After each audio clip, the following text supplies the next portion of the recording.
What if I told you one of the most consequential IPOs in American history is not following the rules that any other IPO ever has, and one of the main people propping up its price is you? Morning, folks. Welcome to the Joey Show. I'm Joey Avery. Exciting show for you today. Today, we are talking SpaceX IPO. An IPO unlike any other, I'll tell you that. The rules for the IPO have changed. The valuations of AI companies are going through the fucking roof. And the interesting thing is you are already set up to be massively involved, whether this goes to the moon or comes crashing down like a fucking rocket. This has been an interesting thing for me to dive in on. Now, look, comedy program, okay? I should have, had I known earlier in the day that we were going to be getting fiscal AF, had I known that we were going to be getting financial as all fuck today, I would have gotten some cufflinks. I would have gone down to Brooks Brothers. I would have gotten a vest. I would have called a Colombian man or anyone and gotten a bag and a key and shoved it up my nose and done some coke because we're getting financial today. All right? Coffee is for fucking closers. I have been watching Industry. Okay? I don't know if you watch Industry on HBO, but this is my financial arc. This is my fiscal arc. I have become a man of business. I don't know what to tell you guys. I mean, you can see on the hat, Avery Industries, a fine family of corporations. I am a business. I'm a conglomerate. Okay? I'm a corporation, and corporations are people. I think Citizen United already explained that to us. But I got to tell you, the more I learned about this SpaceX IPO, because I've been hearing it. I've been hearing the buzz, all right? I've been hearing that. I got my ear to the street, okay? Wall Street, Main Street, the street outside my house. I got my ear to the street, and people, they're talking SpaceX. They're talking about this could be one of the biggest IPOs in human history. Are you getting space? Are you jumping it? You don't want to. I mean, what if space? Did you miss? Did you miss? The fear of missing out is helping a lot of companies that are losing money. I will say that. No one wants to. Everyone has realized that if you are trying to work hard and make money and buy a house and have a family in this country, you are a fucking bitch.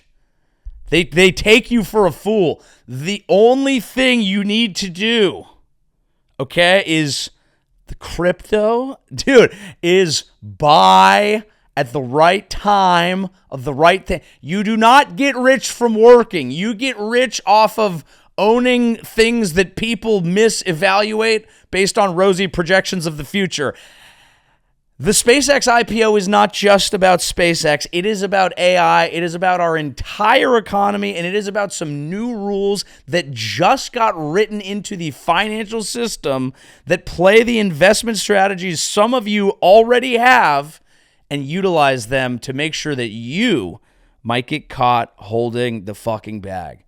I've been getting financial about this, dude. I've been on my Harper Stern show. I am Stern Tao. This is Industry. There are like 4 people who watch Industry. They're like, I love this episode. Everyone else is like, what? We are a short-based hedge fund right here, and I'm doing the forensic accounting for your ass so that we can learn what's going on. Now, I've been a little bit vague. So what the fuck do I mean?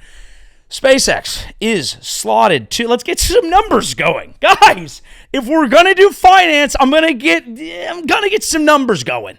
Forgive me for getting some numbers going, but Daddy's getting numerical. Okay? Daddy's getting numerical on your ass. SpaceX IPO target valuation, $1.75 trillion. 1.75 today, Junior, $1 trillion. Do you know how much a trillion is? Yeah, of course I know how much a trillion is. You don't. Frankly, and I don't mean to insult your intelligence, you don't know what a trillion is and you never did. And I'm projecting because I didn't really know. I looked it up. That is How many million is in a trillion? Exactly 1 million millions in a trillion. So this IPO stands to turn Elon Musk into the world's first trillionaire because of all the value that he's brought to us through his company SpaceX. Now let's start with a little visual graphic here. And I'm gonna play a few YouTube videos. They're all, I think, worth watching in full. I will put links to each of them in the description so that you can go and support these creators because they helped me kind of understand this a little bit. And then I'm just going to make it a little bit more fun and give it to you. And we're all going to learn something. And that's what life is all about, folks. The truest wealth is education. That's a phrase that it's like the laughter is the best medicine. The truest wealth is education.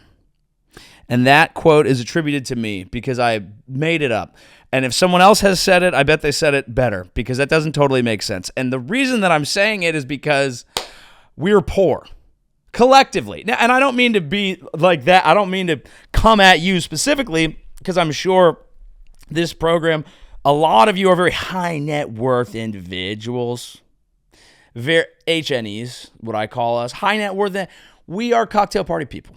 Okay, all of it. We are fancy, we are smart, we are rich, and everyone wants us. But it's important to note when I talk about Elon Musk, when I talk about the people behind some of the financial engineering, when I talk about the wealth that's going to be created from this, on a scale, okay, you, and I want you to look me in the eye, you are a fucking broke-ass bitch.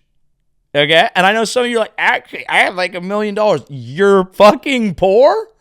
And the fact that you even said that out loud is embarrassing. There's probably someone in here who might be like, I actually have 10 million. You're poor. Okay? Because in the new society, when this IPO happens, it will create between SpaceX, Anthropic, OpenAI, the AI IPOs that are coming, all from companies that are not profitable. And I understand we've learned that revenue is more important and gaining market share is more important than profitability, and companies mature over time. I am not a fucking idiot. But these companies that are not proven businesses at this time are going to create more billionaires in the next year just through the financial system than have ever existed before. And that is going to change the economy in ways that are hard to fully understand. You want to talk about the NBA Finals. You know how fucking expensive it is to go to a Knicks game. People can sell a ticket for $200,000. Why? Because to someone, that doesn't matter.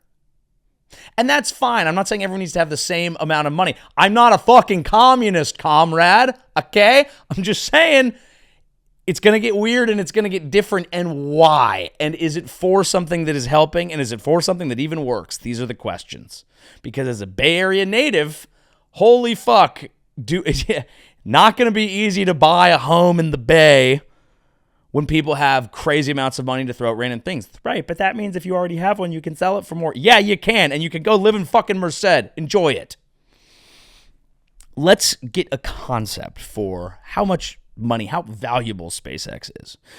At a $1.75 trillion target valuation, SpaceX would be worth more than every American defense contractor combined. Worth more than the market caps of Coca-Cola, McDonald's, Disney, Nike, and Starbucks all put together. And worth more than the top 10 companies on the London Stock Exchange combined.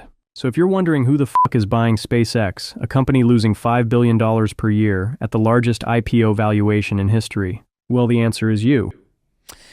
And we will get into how that answer is you, but let's understand a little bit just when we talk about how valuable SpaceX would be, okay, more than all the U.S. defense contractors. And it's not like I'm rooting for them all the time.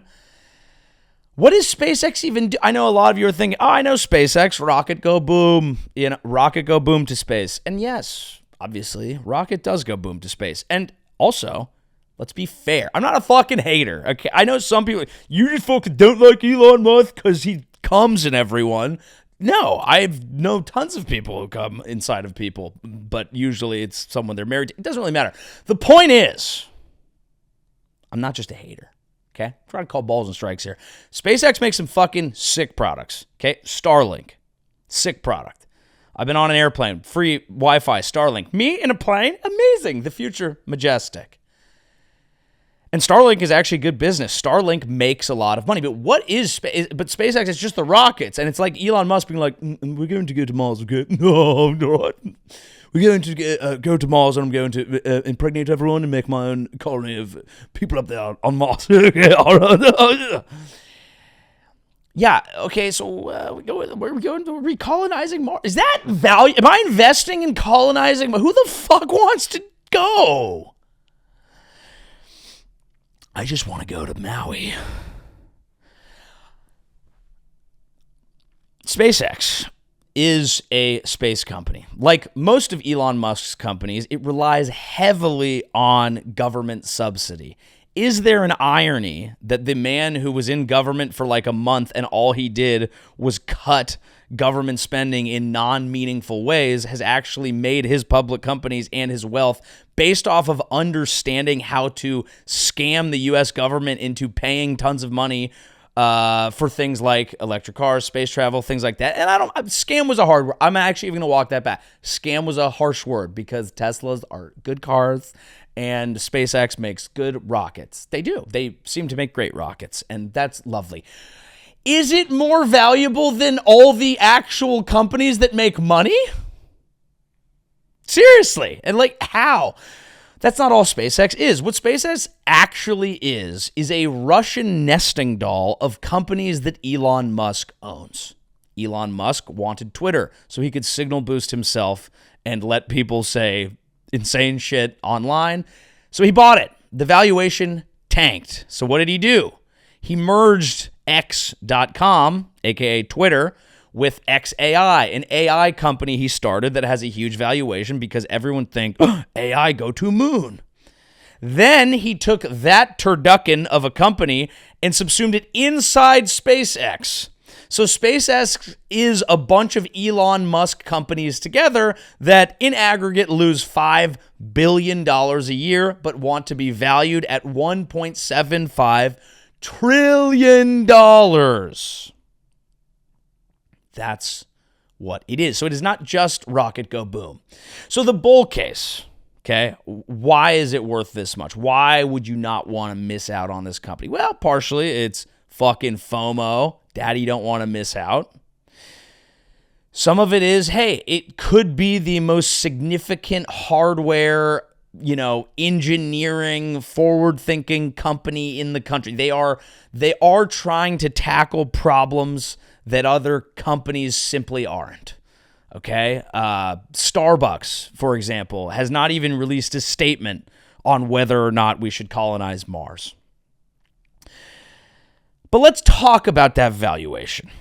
Where is that valuation coming from? So what's interesting here is there are a few different rules that just changed in advance of these AI IPOs that are allowing them to increase their valuation and also speed up the pace at which anyone invested in an index fund, which is a lot of people, any 401k, smart investment, what I personally believe in, set it and forget it, don't die, index fund.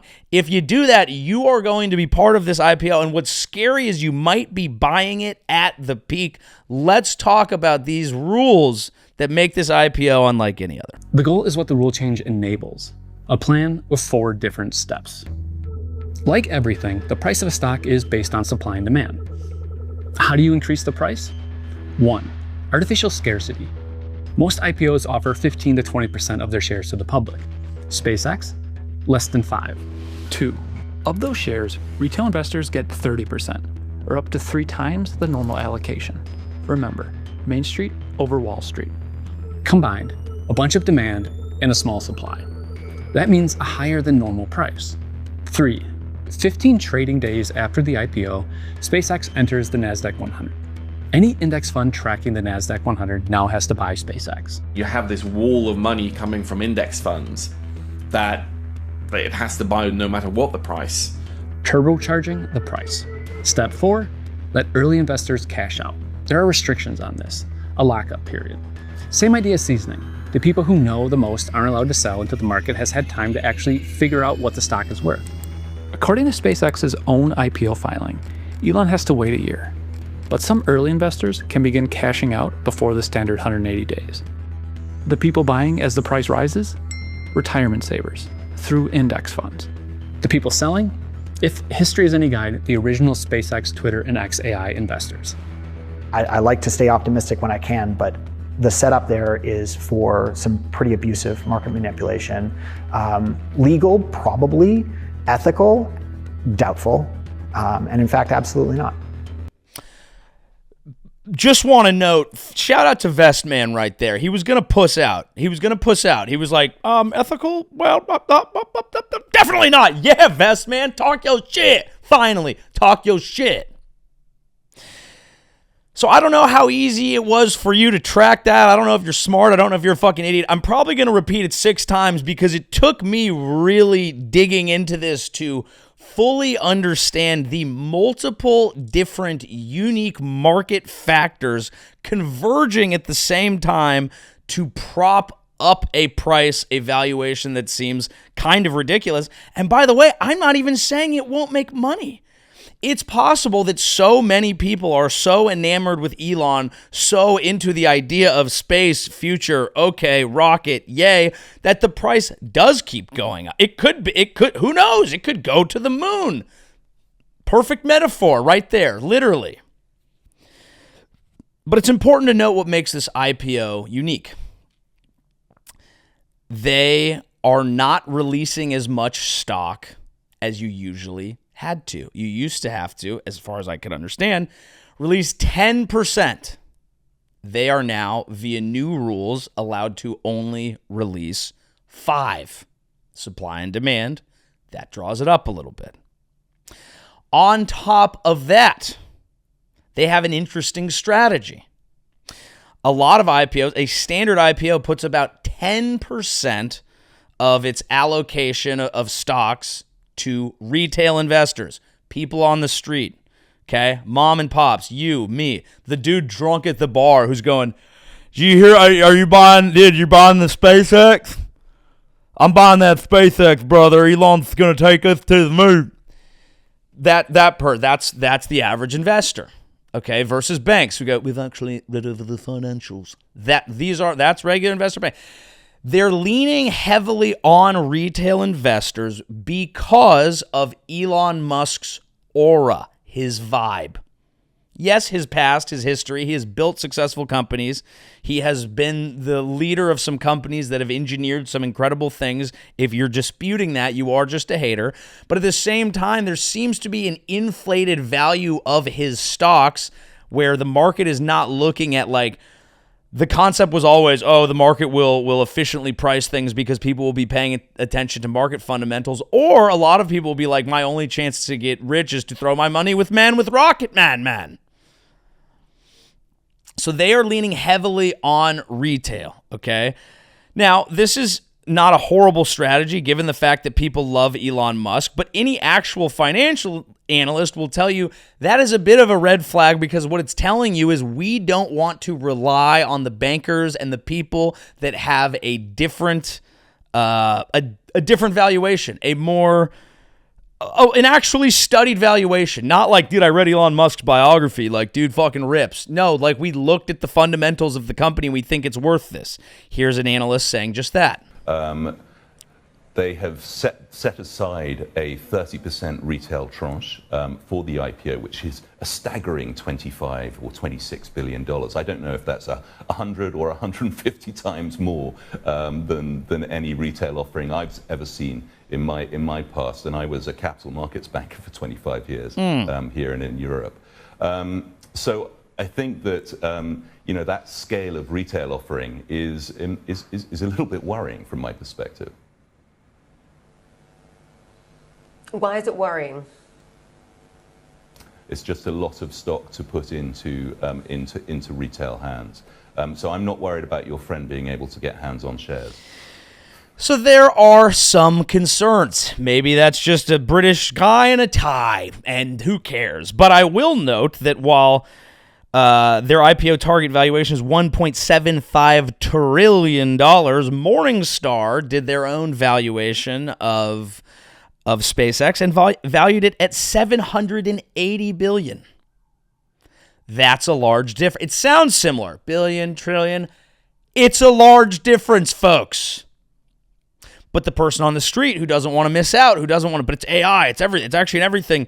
And Elon Musk is saying, like, his value prop for it is we're going to colonize Mars. This will be the most important go-forward company in the history of America. It will solve AI by putting AI data centers in space. And then you can cool them in space. But then other people are like, that's not fucking efficient or how that works at all. It's not going to make sense to put AI data centers in space. You need nodes that's closer to the internet, blah, blah, blah, blah. So the entire thing will be satellites and blah, blah, blah, blah, blah. Who the fuck knows? I'm just telling you, there's some fishy things about this particular IPO. So, picking up where we left off, higher allocation towards retail. Now, this rule change. Okay. This rule change that changed the amount of time that index funds have to purchase things. If you're in an index fund, it means, hey, everything that's listed on, let's say the NASDAQ index, everything that's on the NASDAQ, you have to buy it. There used to be a 3-month waiting period before the index funds had to buy things, because that's what an index fund does. But there was a 3-month period because the concept was that gave the market more time to accurately price in a stock, so it's not just IPO fluff and fervor and excitement, of which there's going to be a lot for SpaceX, especially among retail investors. Let's dive into some of these rule changes a little bit more. NASDAQ 100 is the gold standard for technology and growth companies. It's not only a badge of honor for companies to be included in it, but there's more than 200 investment products with over $600 billion in assets that track the index. Which means once you're included in the index, it basically forces every investment fund that follows the index to automatically buy your stock, which translates to billions of dollars of investment capital. And under the old rules, a newly listed company had to wait at least 3 months before it could be added to the NASDAQ 100 index. That waiting period existed for a reason. It gave the market time to discover the actual price before passive index funds were forced to buy in. But the new fast entry rule cuts that waiting period from 3 months to just 15 trading days. It's 3 months of price discovery compressed into 3 weeks, which speeds up the process for SpaceX to get that automatic demand coming in. But this isn't even the change that matters most, because there was also 2 other rule changes. There also used to be a minimum free float requirement to join the NASDAQ 100. A company needed at least 10% of its shares actually available for the public to buy and sell. SpaceX is targeting a free float of 4 to 5%. Under the old rules, they wouldn't qualify. Under the new rules, that minimum is gone, and SpaceX suddenly qualifies. And then there's also the new hidden multiplier. This one is the hardest to wrap my head around, because buried in the technical language of the new rules is a hidden multiplier. For companies with a free float under 20%, NASDAQ now treats the float as 3 times bigger than it actually is, meaning a 4% float gets weighted as if it were 12%. A 5% float gets weighted as if it were 15%. Here's what all this basically means. We've bent the rules and rolled out the red carpet for SpaceX. We've changed the listing requirement so that SpaceX can join the index with just 5% of the company actually trading publicly, a float level that would have been an automatic disqualification 6 months ago. We've changed the price discovery timeline so that SpaceX skips the standard 3-month seasoning and gets dropped into the index just 15 trading days after going public. And we've changed the weighting rules so that ETFs are now legally required to treat SpaceX's float as if it were 3 times larger than it actually is, meaning we've built manufactured demand. And this is all unfolding right now. But it's not just SpaceX. OpenAI and Anthropic are both reportedly eyeing their own public listings this year, and both will almost certainly list with the same configuration the new rules were quietly tailored for. Meaning the NASDAQ didn't rewrite the rules for one company. It rewrote them for a class of companies, and SpaceX was just the first in line. So NASDAQ cleared the runway for SpaceX. The question now is who actually gets on the plane, which brings us to the... And we discussed the retail allocation. So this is all to say there's a lot of converging factors that are going to increase the price of SpaceX that have never been done this way before, and you are involved in the price inflation yourself with your hard-earned, although as we talked about earlier, probably not very much fucking dollars. And all of it is serving to enrich to a degree that is kind of insane a smaller and smaller group of people who are going to have unlimited resources, all while our government has become more and more bought, paid for, and corrupt, and they can run these rules back through government, and no one really gives a fuck as long as they're all getting rich. And that, all said together, sometimes doesn't make people very happy. Am I taking a leap here? I am an optimistic person. I am an optimist. I truly believe that it's all going to be vibes, dude. And, it's chill. Like, my life's all right. It's pretty good. I get to fucking hang out, dude. I live in New York. I'm going to Tokyo tomorrow. I sure am. I'm sure going to fucking Tokyo tomorrow, boy. I tell you what, I'm going to eat some goddamn fish out there. I'm going to eat some goddamn fish, some ramen, some noodles, some rice, some fish, some ramen, some noodles, some rice. I'm going to Tokyo, boy. Shit. I enjoy the finer things in life. Okay, not all doom and gloom. I always make a big point to say that because since I discuss things that are interesting and things that have an impact, they're all negative. But you know what? You also just got to enjoy your life. But it's probably worth knowing if your life and life savings is being used to artificially prop up the price of companies that might not actually have good underlying fundamentals. Is it possible? Ed Zitron went on Business Week Daily and had an interesting point that I think serves to expand this conversation surrounding SpaceX and make a larger potential evaluation about the space of AI companies in general, which does matter because they are the entire backbone of our economy right now, and the single reason why the stock market continues to soar while consumer sentiment is driving straight off of a cliff. Why do you think, I want to poke at something that you mentioned earlier, why do you think OpenAI and Anthropic shouldn't be allowed to go public? Because they are lossy companies. They do not have a path to profitability. Anthropic, they leaked, or however, that they were profitable. They were profitable in 2 months when Elon Musk, they gave them a discount on their compute through SpaceX. Clearly planned leaks, clearly planned financial engineering. No normal profitable company does things like this. OpenAI and Anthropic are both horribly unprofitable, and they are not getting better. They have the information reported a few weeks ago. OpenAI had a negative 122% non-GAAP operating margin in the last quarter. But again, just because a company doesn't make money doesn't mean it shouldn't go public. Just because a company is not profitable doesn't mean it shouldn't go public. Let me reframe this then. I don't think these companies will survive. Okay. And I think that investors they're doing exit liquidity for venture capital. And I think that these are dangerous, unstable companies that have faced basically no real scrutiny for most of the years of their investment. You have journalists and analysts who are actively cheering them on. This is a dangerous precedent, and it's a dangerous thing for retail investors who are being conned by this. And I mean, the whole ROI conversation, that is a result of most people experiencing AI via subscriptions that are subsidized, meaning you can burn anywhere from $3 to $13.50 for every dollar of your subscription. So people don't know how much this stuff actually costs, and they are investing and believing in it and creating workflows around it based on services they likely cannot afford long term. Just got 20 seconds here. So we have a story. Uber has set usage caps on some AI-powered tools used by its staff to manage costs after blowing through its AI budget earlier this year. We're going to increasingly see these stories, in your view? Yes, we will. And we've already heard a similar story coming out of Walmart. I think Bloomberg reported yesterday. Exit liquidity for venture capital that is extremely dangerous for retail investors. So it rewards early money on their risk, the people who serve to gain the most, the people who have early cheap strike prices for these crazy valuations of these companies that actually haven't been proven to really work yet. As he's noting, the cost structure of a lot of these AI companies has not been borne out. And what they're trying to do, and while it did work for Uber, is the model of getting people hooked on things. Start your workflow, use AI, realize you can't live without it, then eventually we'll introduce you to what the actual cost is. And a lot of companies go, what the fuck? this isn't useful. Now, the flip side of that case is some people will say, we're getting better with data centers. We're going to figure it out.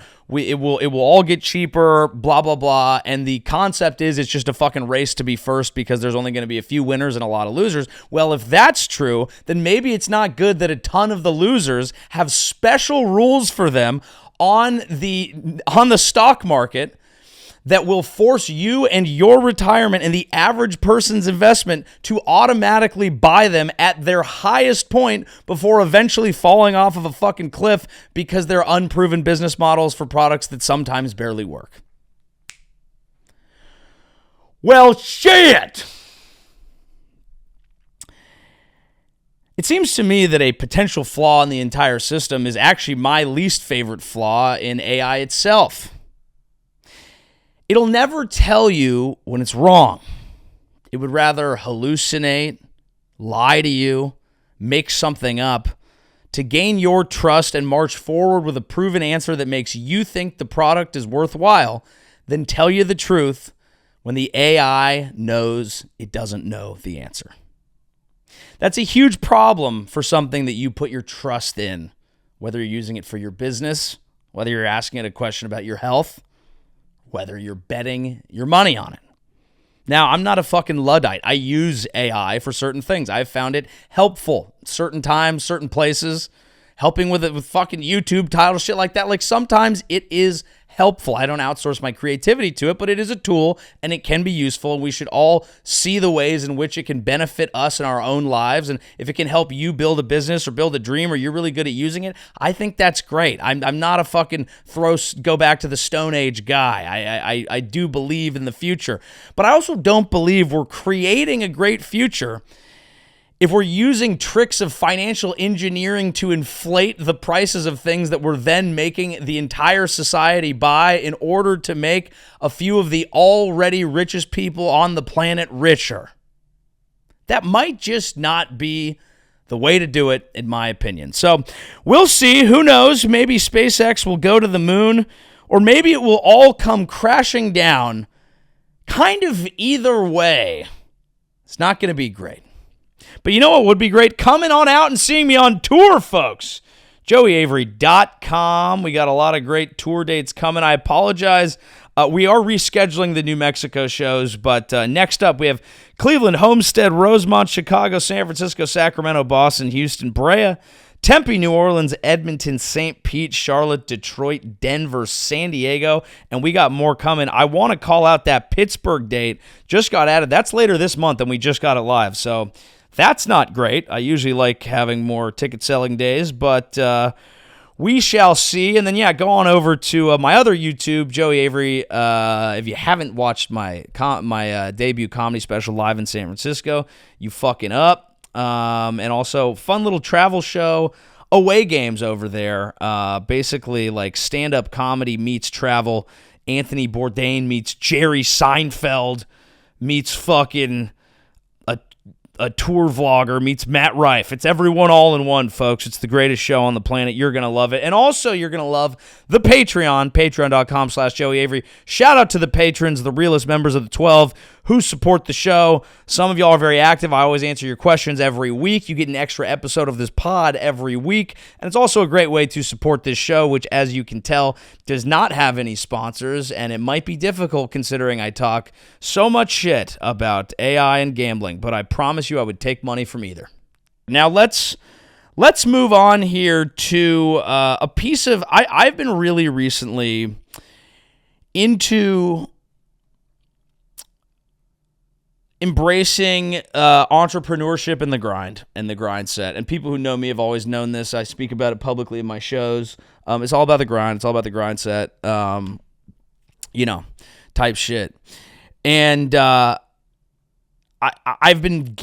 get a lot of, I guess you would say cringe, mythic reel pulls. I get a lot of stuff online that has not been seen by a lot of people. And there was a new guy and I don't know if I even want to shout him out because he's pretty early on in his building career, and I just thought this was a really good piece of advice for budding entrepreneurs. When you're winning in life, you need less sleep. And I can prove this myself. literally, when I was here in Dubai, I was just getting less sleep. I had 4 hours of sleep every single night just because I was taking action, doing things, going to the mall, this and that. I was always taking action and working on business, working on life insurance sales, and that's why I've barely gotten any sleep on the strip. And when I get home, I'm going to get absolutely zero sleep. So just take these actions and you're going to have no sleep at all. You won't need it. Type shit, bro. Type shit. That's it.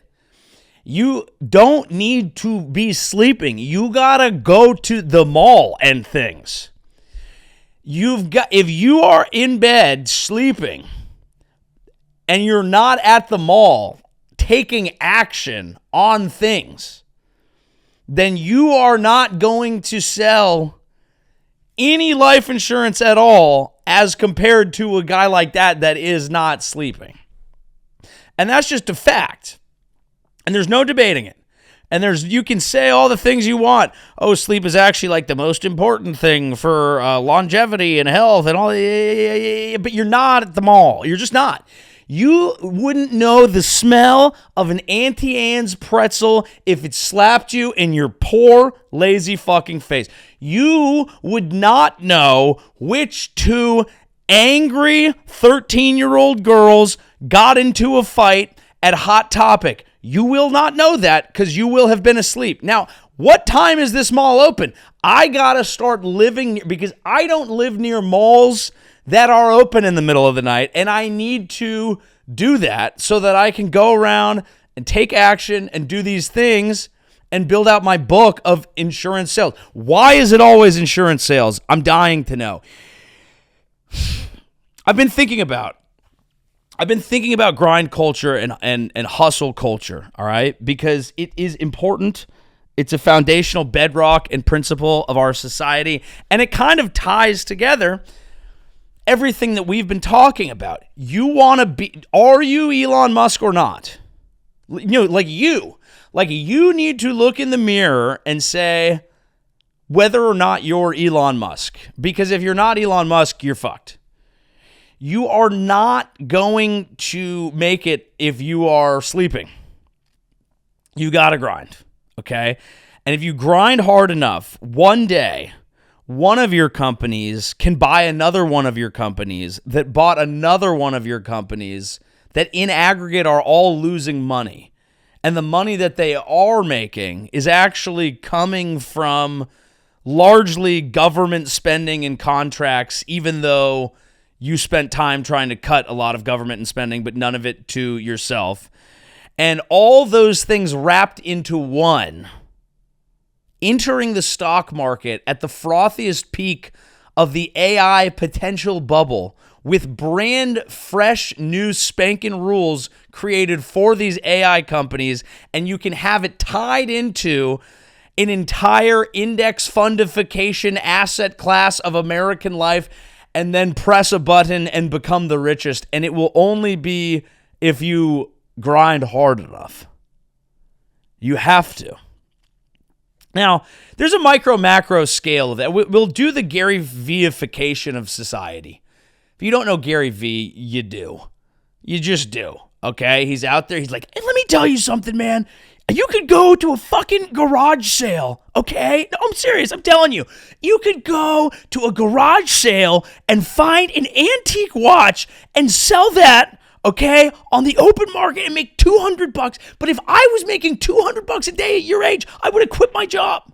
I would have quit my job already. I would have started a new company, okay? Because you can. Because there's so much fucking opportunity out there that it makes me want to fucking take my headset off and throw it through a fucking fence.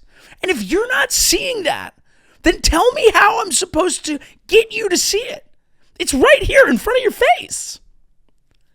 And that was a perfect action. I've never done Gary Vee before. Nailed it out of the box.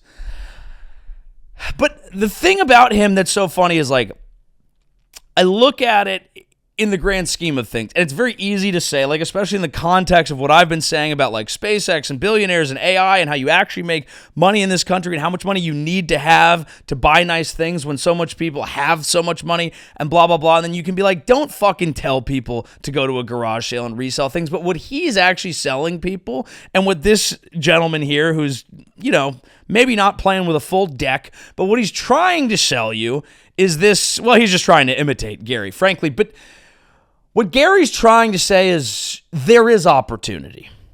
You can make things. It is a free fucking country. You can go out there. You can build something right now. You could be the next SpaceX. Yeah, Elon did it in a crazy way, but fuck it. You can go out and do things. You can take action in your own life, and it is important to take ownership over your own life. Otherwise, you will lose your fucking mind and go crazy. And that is fully true and fully correct. And I fully stand by it, and I think it's really cool. People try to build their own things. It's my entire life is me trying to build my own fucking business. I'm selling fucking hats. I'm fucking going on the road, selling my comedy, selling my ideas. It's a business. It's fucking opportunity, man. And that is powerful, and that is beautiful, and you should take that into your own life. But it's funny the amount of people that have gotten stuck in that world that just don't have it, and that don't realize that they are part of a much bigger machine that is exploiting them. Could be his life insurance sales, could be whatever. Every time I see these like companies that are like selling the like sale thing and hit the gong and like, yeah, and it's all like, and it gives people something to do, and it's very cute and it's very powerful, but in the context of the broader structures of who's actually making money, it's still important to know whether you're getting taken out back of a shed and fucked in the ass. Sometimes you are, sometimes you aren't. But we're all in it together, baby. We're all in it together now. You can love or hate AI, but you are now invested, rightly or wrongly. And if that keeps you up at night, then I got good news for you. You don't need sleep anyway. Just go to the fucking mall. Thank you guys very much. That has been today's episode of The Joey Show. If you want more Joey Show, it'll be kicking over at patreon.com/Joey Avery. Whole extra episode. We will see if you get one next week. I'm going to call it myself. I'm going to be in Japan. If I have a good space to film and I have time and I'm able to do it, great. If not, spending my hard-earned dollars to have a fucking trip out there, and maybe I'll take a week off and just enjoy vacation. We'll see. I'll let you know. Either way, arigato gozaimasu, and thank you for listening. I will see you next week. Good night. Thank God I have a podcast.